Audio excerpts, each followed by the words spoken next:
Penjualan kad pengenalan, MyKit dan surat beranak sudah lama berlaku. Orang yang sebetulnya membuat permohonan tidak dapat atau ditolak.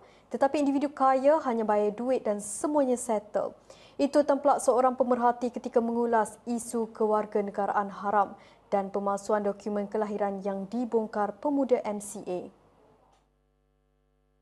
Sebagai contoh, katanya, terdapat kes seorang individu yang anak angkatnya hasil daripada ibu warga negara Indonesia dilahirkan di Malaysia. Namun status yang tercatat dalam surat beranak kanak-kanak tersebut ialah bukan warga negara. Tegasnya, kes ini menyebabkan kanak-kanak terbabit tidak mempunyai status warga negara sama ada di Malaysia maupun Indonesia. Malah apa yang lebih teruk, ibu angkatnya terpaksa melalui proses renyah selama bertahun-tahun berikutan tidak mempunyai wang untuk membayar duit tepi untuk mempercepatkan proses. Justru dakwa pemerhati, kes ini sekaligus memperlihatkan dui darjat sistem pentadbiran negara yang jelas dan memalukan di mana rakyat biasa yang berhak terpaksa menunggu bertahun-tahun atau ditolak manakala individu yang mampu membayar duit tepi terus melintas sistem dan mendapat kelulusan mudah sebagai warga negara. Pemerhati dengan lantang menyatakan tindakan ini boleh dianggap satu pengkhianatan terhadap rakyat dan negara yang mana pegawai kerajaan dan ejen haram bebas menjual identiti negara untuk keuntungan peribadi. Menurut pemerhati lagi, isu ini bukanlah satu perkara baru. Namun kerajaan dan Jabatan Pendaftaran Negara JPN gagal bertindak tegas sehinggakan rangkaian haram telah lama berakar, membenarkan individu kaya membeli kewarganegaraan sewenang-wenangnya. Dalam pada itu, pemuda MCA menegaskan kerajaan perlu segera mendedahkan laporan siasatan Ops Birth, menjelaskan mengapa pegawai dan peguam yang terlibat masih bebas dan mengumumkan garis masa jelas untuk menyelesaikan isu kanak-kanak tanpa kerakyatan. Mereka menegaskan Jabatan Peguam Negara wajib mengambil tindakan undang-undang manakala Majlis Peguam perlu menyiasat peguam terlibat serta membekukan lesen sehingga siasatan selesai.